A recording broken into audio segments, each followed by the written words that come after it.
Friends, welcome back to our channel mums daily. ഇന്ന് ഞാൻ വന്നിരിക്കുന്നത് ഒരു സ്പെഷ്യൽ 4 മണി പലഹാരമായിട്ടാണ്. ഇന്ന് നമ്മൾ കായ്പോളയാണ് ഉണ്ടാക്കാൻ പോകുന്നത്. നമ്മുടെ വീട്ടിലൊക്കെ എപ്പോഴും ഉണ്ടാവുന്ന മുട്ടയും പഴമൊക്കെ വെച്ചിട്ടാണ് ഈ ഒരു സൂപ്പർ നല്ല പഞ്ഞു പോലത്തെ ഒരു കായ്പോള നമ്മൾ ഉണ്ടാക്കാൻ പോകുന്നത്. അപ്പോൾ നമുക്ക് പെട്ടെന്നൊന്ന് വീഡിയോ ഒന്ന് കണ്ടു നോക്കാം. അപ്പോൾ കായ്പോള ഉണ്ടാക്കാൻ വേണ്ടിയിട്ട് ഞാൻ 2 നേന്ത്രപ്പഴമാണ് എടുത്തിട്ടുള്ളത്. അത് ഈ ഒരു ഒത്തിരി പഴുത്തത് എടുക്കരുത് കേട്ടോ, ഈ ഒരു പരുവത്തിന് എടുക്കണം. ഇനി ഈ പഴം ഞാൻ ഇതുപോലെ ചെറിയ കഷ്ണങ്ങളാക്കിയിട്ട് ഞാൻ മുറിച്ചെടുത്തിട്ടുണ്ട്. നിങ്ങൾക്ക് വേണമെന്നുണ്ടെങ്കിൽ ഇത് വട്ടനെ മുറിക്കാം, ഇല്ലാന്നുണ്ടെങ്കിൽ അത് നിങ്ങളുടെ ഇഷ്ടത്തിന്, അല്ലെങ്കിൽ കുറച്ചും കൂടെ വലിപ്പത്തിൽ സ്ക്വയറിലായിട്ട് മുറിക്കാം, അല്ലെങ്കിൽ ഇത് ഞാൻ ഈ ചെയ്ത പോലെ കുഞ്ഞു കുഞ്ഞു കഷ്ണങ്ങളായിട്ട് മുറിക്കാം. ഇനി ഇതിനും ചെറുതാക്കണോ അങ്ങനെയും ചെയ്യാം, അത് നിങ്ങളുടെ ഇഷ്ടത്തിന് ചെയ്യാം കേട്ടോ. അപ്പോൾ അതാ ഞാനിവിടെ ഇനി ഒരു പാത്രം എടുത്തിട്ടുണ്ട്. ഒരു അടിത്തട്ടുള്ള പാത്രമാണ് ഞാൻ എടുത്തിരിക്കുന്നത്. ഇനി ഇതിനകത്തോട്ട് ഞാൻ ആദ്യം ചെയ്യാൻ പോകുന്നത് 2 ടേബിൾ സ്പൂൺ നെയ്യ് ഒഴിച്ചു കൊടുക്കാണ് കേട്ടോ. ഇനി ഇതിനകത്തോട്ട് ഞാനൊരു 1/2 കപ്പ് കശുവണ്ടി ചേർക്കുകയാണ്. നിങ്ങൾക്ക് കൂടുതൽ കശുവണ്ടി ചേർക്കണം എന്നുണ്ടെങ്കിൽ ആവാം. ഇനി നമുക്കിത് കഴിയുമ്പം ഉണക്കമുന്തിരി ചേർത്ത് കൊടുക്കണം. അപ്പോൾ നിങ്ങൾക്ക് നിങ്ങളുടെ ഇഷ്ടത്തിന് അനുസരിച്ച് കൂട്ടും കുറയ്ക്കുകയൊക്കെ ചെയ്യാം. ഞാൻ കശുവണ്ടി കുറച്ചെടുത്തിട്ട് മുന്തിരിയാണ് കൂടുതൽ എടുത്തിട്ടുള്ളത്. കാരണം ഇവിടെ കുഞ്ഞുങ്ങൾക്ക് ഉണക്കമുന്തിരിയാണ് കുറച്ചധികം ഇഷ്ടം കേട്ടോ. അപ്പം ഞാൻ ഇതിവിടെ വറുത്ത് കോരി എടുക്കുകയാണ്. ഇതൊന്ന് മാറ്റി വയ്ക്കാം നമുക്കൊരു പാത്രത്തിലോട്ട്. നമ്മളിവിടെ കശുവണ്ടി മുന്തിരിയും ഒക്കെ സെപ്പറേറ്റ് ആയിട്ടാണ് വറുത്ത് കോരുന്നത് കേട്ടോ. അപ്പോൾ ഇനി അടുത്തത് ഞാനൊരു 3/4 കപ്പോളം ഉണക്കമുന്തിരി ഇടുന്നുണ്ട്. അപ്പം ഞാനിവിടെ ഉണക്കമുന്തിരിയാണ് കൂടുതൽ എടുത്തിരിക്കുന്നത് കേട്ടോ. അപ്പോൾ ഇത് ഉണക്കമുന്തിരി ചെറുതായിട്ട് വീർത്ത് വരാൻ തുടങ്ങി. അപ്പോൾ നല്ലതുപോലെ വീർത്ത് വരുമ്പോഴത്തേക്കും നമുക്കിതൊന്ന് കോരി എടുക്കാം. ഇത് കരിക്കരുത് കേട്ടോ, അത് കശുവണ്ടി ആയാലും ഉണക്കമുന്തിരി ആയാലും കരിയാതെ നോക്കണം. ഉണക്കമുന്തിരി ഇപ്പോൾ ആയിട്ടുണ്ട്. ഞാനത് ഒരു പാത്രത്തിലോട്ട് മാറ്റിയെടുക്കുകയാണ്, വറുത്ത് കോരി എടുക്കുകയാണ്.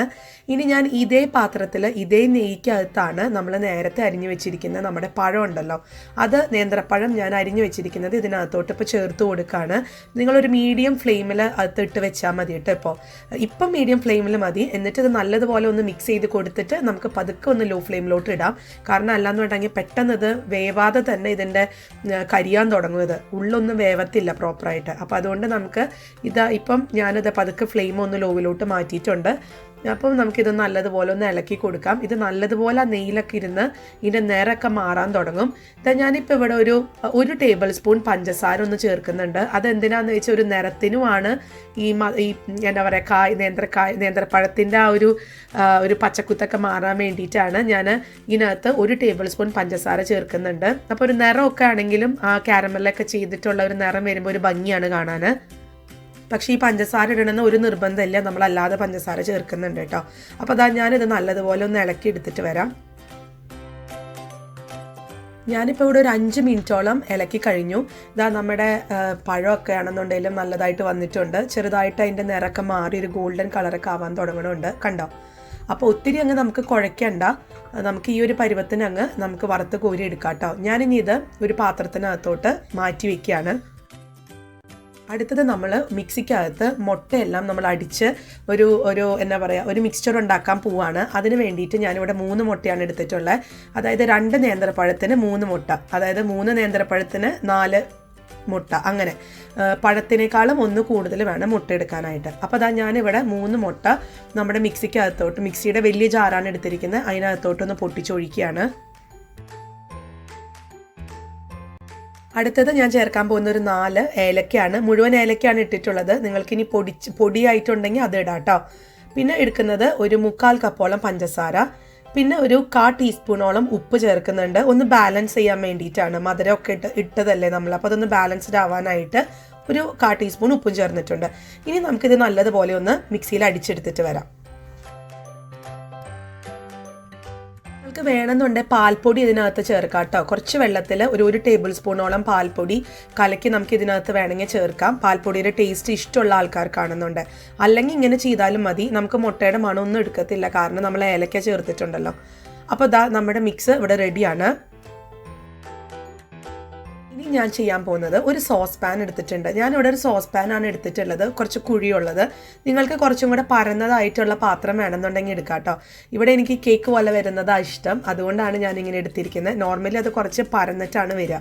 അപ്പം ഞാൻ ഈ ഒരു സോസ് പാനിനകത്തോട്ട് കുറച്ച് നെയ്യ് ഒന്ന് ആദ്യമേ തന്നെ തൂത്ത് കൊടുക്കുകയാണ്. കാരണം അല്ലാന്നുണ്ടെങ്കിൽ അതിങ്ങനെ ഒട്ടിപ്പിടിക്കും, നമുക്ക് ലാസ്റ്റ് അത് എടുക്കാനായിട്ട് വലിയ ബുദ്ധിമുട്ടുണ്ടാവും. അപ്പോൾ അതുകൊണ്ട് നിങ്ങൾ ഓയിലായാലും മതി, നെയ്യാണെങ്കിൽ കുറച്ചും കൂടി രുചിയാണ്. ഞാനിവിടെ നെയ്യാണ് എടുത്തിരിക്കുന്നത്. നെയ്യിട്ടിട്ട് ഞാനൊന്ന് സ്പ്രെഡ് ചെയ്തെടുക്കുന്നുണ്ട്. എന്നിട്ട് ഞാൻ ഇതിനകത്തോട്ട് ആദ്യം ഞാൻ ഇടാൻ പോകുന്നത് നമ്മൾ വറുത്ത് കോരി വെച്ചിട്ടുള്ള നേന്ത്രപ്പഴമാണ് കേട്ടോ. അപ്പോൾ ഇതൊന്ന് നമുക്ക് സ്പൂൺ വെച്ചിട്ടൊന്ന് പതുക്കെ പ്രസ് ചെയ്ത് കൊടുക്കാം. ഇതൊന്ന് പ്രസ് ചെയ്ത് കൊടുക്കുക. എന്നിട്ട് ചേർക്കേണ്ടത് മുന്തിരിയും കശുവണ്ടിയാണ്. ഞാനത് ഇപ്പം ചേർക്കാൻ വിട്ടുപോയി കേട്ടോ. അപ്പം പക്ഷെ അതാണ് ആദ്യം ഇട്ട് കൊടുക്കേണ്ടത്. എന്നിട്ടാണ് നമ്മൾ ഈ മുട്ടയുടെ മിക്സ് ഒഴിച്ചു കൊടുക്കുക. എന്നിട്ട് നമുക്കൊരു ഫോർക്കോ സ്പൂണോ വെച്ചിട്ട് നല്ലതുപോലെ ഒന്ന് മിക്സ് ചെയ്ത് കൊടുക്കാം. ഇനി ഇതല്ല എന്നുണ്ടെങ്കിൽ നിങ്ങൾക്ക് ആദ്യമേ തന്നെ വേറൊരു ബൗൾ എടുത്ത് ഇതെല്ലാം നല്ലതുപോലെ മിക്സ് ചെയ്തിട്ട് ഈ ഒരു സോസ് പാനിലോട്ട് ഒഴിക്കാനും മതി കേട്ടോ. അങ്ങനെയാണെങ്കിലും മതി. ഞാനിപ്പോൾ ഇങ്ങനെ ചെയ്തത്. ഇപ്പം ഞാൻ മുന്തിരിയും കശുവണ്ടിയും ലാസ്റ്റ് ചേർക്കുന്നുണ്ട്, അതിൻ്റെ വീഡിയോ ഞാൻ കാണിച്ചു തരാം. അപ്പം ഇവിടെ ഇത് റെഡിയാണ്. നിങ്ങൾ ഈ സമയത്ത് മുന്തിരിയും കശുവണ്ടിയും ചേർത്ത് ഇളക്കാൻ മറക്കണ്ട. അപ്പം നമുക്കിനി ഇതെങ്ങനെയാണ് വേവിച്ചെടുക്കുന്നതെന്നൊന്ന് നോക്കാം. അപ്പോൾ ഞാനിവിടെ ആദ്യം നിങ്ങൾക്ക് ദോശയുടെ പാൻ ഉണ്ടല്ലോ, ദോശ പാൻ ഉണ്ടെങ്കിൽ അങ്ങനെ മതി, അല്ലെങ്കിൽ ഇതുപോലത്തെ ഒരു ഫ്രൈങ് പാൻ ആയാലും മതി. അത് ആദ്യം വെച്ചിട്ട് അതിൻ്റെ മേലെയാണ് നമ്മൾ ബാറ്റർ ഒഴിച്ചിരിക്കുന്ന ആ പാത്രം എടുത്ത് വെക്കേണ്ടത് കേട്ടോ. അതെന്താണെന്ന് വെച്ചാൽ അല്ലെങ്കിൽ ഒത്തിരി അങ്ങ് കരിഞ്ഞു പോകും. അടി നമ്മൾ നേരിട്ട് തീയിൽ നമ്മൾ വെക്കുമ്പോഴത്തേക്കും ഇതിൻ്റെ അടിയെല്ലാം കരിഞ്ഞ് ആകെ ഒരു ഭംഗിയില്ലാണ്ടായിപ്പം കാണാൻ. അപ്പോൾ ഇങ്ങനെ ഒന്ന് ചെയ്ത് നോക്കുക. അടി കരിയണു എന്ന് പറയുന്ന പ്രശ്നമുള്ളവർക്ക് ഒരു കുഴപ്പം ഉണ്ടാവില്ല. ഞാനിപ്പോൾ ഈ പറഞ്ഞ പോലെ ഇപ്പോഴാണ് ഞാൻ കശുവണ്ടി മുന്തിരിയും ചേർക്കുന്നത്. ഞാൻ ആഡ് ചെയ്യാൻ മറന്നുപോയി.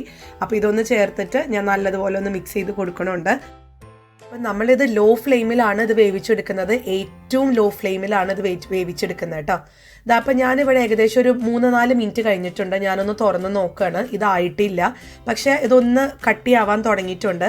ഞാനിവിടെ ഏകദേശം ഒരു 25 മിനിറ്റോളമാണ് ഇതൊന്ന് വേവിച്ചെടുത്തത്. ഇപ്പം ഞാനൊന്ന് പതുക്കെ കുലുക്കി നോക്കുമ്പം വെള്ളം പോലെ ആയിട്ടില്ല. ഒരു 5 മിനിറ്റ് കഴിഞ്ഞപ്പോഴേ തന്നെ ഇത് ഒന്ന് സെറ്റ് ആവാൻ തുടങ്ങിയിട്ടുണ്ട് കേട്ടോ.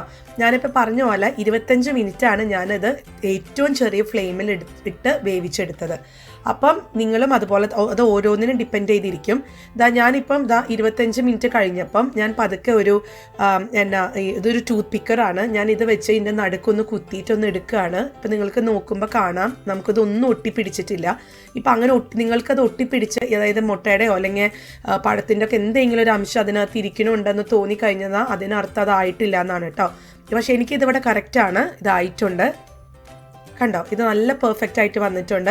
ഞാനിനി ഇതെന്നാ ചെയ്യാൻ പോകുന്നതെന്ന് വെച്ചാൽ ഇതൊന്ന് പതുക്കെ ഒരു കത്തി എടുത്ത് ഞാൻ പതുക്കെ ഇതിൻ്റെ സൈഡ് ഒന്ന് വിടിവിച്ച് കൊടുക്കുകയാണ്. ഇത് വളരെ എളുപ്പത്തിൽ തന്നെ എനിക്ക് വന്നു കേട്ടോ, കാരണം നമ്മൾ നെയ്യൊക്കെ നല്ലതുപോലെ പുരട്ടി ഇരുന്നത് കൊണ്ട്. ഞാനിപ്പോൾ അതേ പാനിൽ തന്നെ ഞാൻ കുറച്ചും കൂടെ നെയ്യ് ഒന്ന് ഞാൻ തൂത്ത് കൊടുക്കുകയാണ്. എന്നിട്ട് നമുക്കിതൊന്ന് തിരിച്ചിട്ട് കൊടുക്കാം. കാരണം ഇപ്പോൾ ഒരു ഭാഗം മാത്രമേ ഉള്ളൂ, ഇത് നിർബന്ധമൊന്നുമില്ല, ഇതായിട്ടുണ്ട്.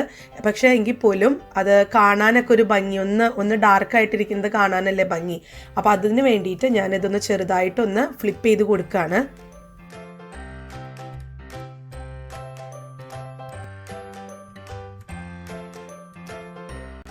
കണ്ടോ, നമ്മുടെ കായ്പോളയുടെ എന്നാ പറയുക, താഴത്തെ അടിത്തട്ടിലുള്ള ഭാഗമാണിത്. കരിഞ്ഞിട്ട് ഒന്നുമില്ല, നല്ല ഭംഗിയിൽ നല്ലൊരു നല്ലൊരു ബ്രൗൺ ഷെയ്ഡിനകത്ത് വന്നിട്ടുണ്ട്. കുറേ പേര് കംപ്ലൈൻറ്റ് പറയണ കേൾക്കാം, ഇത് ഒത്തിരി അങ്ങ് കരിഞ്ഞു പോകണു ഞങ്ങൾക്കെന്ന്. അതിനുള്ള ഒരു സൊല്യൂഷനാണ്, ഒന്ന് നമ്മൾ ഏതെങ്കിലും ഒരു പാത്രം വെച്ചിട്ട് ആ പാത്രത്തിൻ്റെ മേലെ വേണം നമ്മുടെ ബാറ്റർ വെക്കാനായിട്ട്, ബാറ്റർ ഒഴിച്ച പാത്രം വെക്കാൻ. 2, നമ്മൾ ചെയ്യേണ്ടത് എന്താണെന്ന് വെച്ച് കഴിഞ്ഞാൽ എപ്പോഴും ലോ ഫ്ലെയിമിലിട്ടിട്ട് വേണം, വളരെ ലോ ഫ്ലെയിമിൽ, ഏറ്റവും ലോ ഏതാണോ ആ ഫ്ലെയിമിലിട്ടിട്ട് വേണം നമ്മളിതൊന്ന് 25 മിനിറ്റോ അല്ലെ 30 മിനിറ്റോ ഒന്ന് വേവിച്ചെടുക്കാനായിട്ട് കേട്ടോ. ഇപ്പം ഞാൻ ഈ പറഞ്ഞ പോലെ ഇത് ഫ്ലിപ്പ് ചെയ്യണമെന്ന് ഒരു ആവശ്യമില്ല, ആ ഒരു നിറത്തിന് വേണ്ടിയിട്ടാണ് ഞാനിത് ചെയ്തത്. അപ്പം ഇത്രയേ ഉള്ളൂ, നമ്മുടെ കായ്പോള റെഡിയാണ്, അല്ലെങ്കിൽ പഴംപോള. നമുക്ക് കുഞ്ഞുങ്ങൾക്കൊക്കെ ഉണ്ടാക്കി കൊടുക്കാൻ പറ്റുന്ന ഒരു സൂപ്പർ സ്നാക്കാണിത്. ഇപ്പം നിങ്ങൾക്ക് ഇനി ഇത് ഇഡ്ഡലി, ഞാൻ അങ്ങനെ ചെയ്യാറുണ്ട്, അതായത് ഇഡ്ഡലി തട്ടിൽ ഞാനിത് ഒഴിച്ച് ഇതിൻ്റെ ഒരു ബാറ്റർ ഒഴിച്ച് ഞാൻ വേവിച്ചെടുക്കാറുണ്ട്. നിങ്ങൾക്ക് അങ്ങനെയാണെങ്കിലും ചെയ്യാം, ഇതുപോലെ തന്നെ വേണമെന്നൊന്നുമില്ല. അപ്പം ഇത് പിന്നെ ഞാൻ എടുത്തിരിക്കുന്ന പാത്രം കുറച്ചും കൂടെ കുഴിയുള്ള പാത്രം ആയതുകൊണ്ടാണ് ഇതൊരു കേക്ക് പരുവത്തിന് വന്നത്. നിങ്ങൾക്കല്ലാതെ ഏത് പാത്രത്തിൽ വേണമെങ്കിലും നിങ്ങൾക്ക് എടുക്കാം കേട്ടോ. ഞാൻ പറഞ്ഞ പോലെ ഇഡ്ഡലിയുടെ ഷേപ്പിലോ ആണെങ്കിലും നമുക്കത് എടുക്കാവുന്നതേ ഉള്ളൂ. കുഞ്ഞുങ്ങൾക്ക് അതൊക്കെയാണെന്നുണ്ടെങ്കിലും കാണാനും ഭംഗിയാ, പെട്ടെന്ന് അവർ കഴിക്കുകയും ചെയ്യും.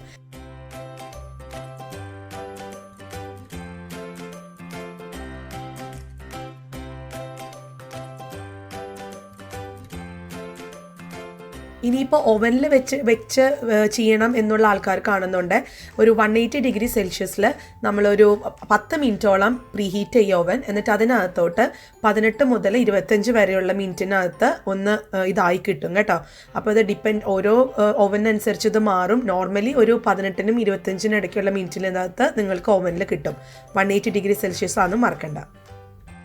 അപ്പോൾ ഇതാ മുട്ടയും പഴം വെച്ചിട്ടുള്ള ഈസി ആയിട്ട് നമുക്ക് ഉണ്ടാക്കാൻ പറ്റുന്ന, ഓവൻ്റെ ഒന്നും ആവശ്യമില്ലാതെ ഉണ്ടാക്കാൻ പറ്റുന്ന ഒരു അടിപൊളി പലഹാരം ഇവിടെ റെഡിയാണ്. ഒരു അടിപൊളി കായ്പോള ഇവിടെ റെഡിയാണ്. അപ്പോൾ എല്ലാവരും ട്രൈ ചെയ്ത് നോക്കുക. എന്നിട്ട് ഇഷ്ടപ്പെടുവാണെന്നുണ്ടെങ്കിൽ എൻ്റെ ഈ വീഡിയോ ലൈക്ക് ചെയ്യാനും കമൻറ്റ് ചെയ്യാനും ഒന്നും മറക്കരുത്. അതോടൊപ്പം എൻ്റെ ഈ ചാനലും ഒന്ന് സബ്സ്ക്രൈബ് ചെയ്യണം കേട്ടോ. അപ്പോൾ നമുക്ക് അടുത്തൊരു വീഡിയോ ആയിട്ട് ഉടനെ കാണാം. അൻറ്റിൽ ദെൻ ബൈ.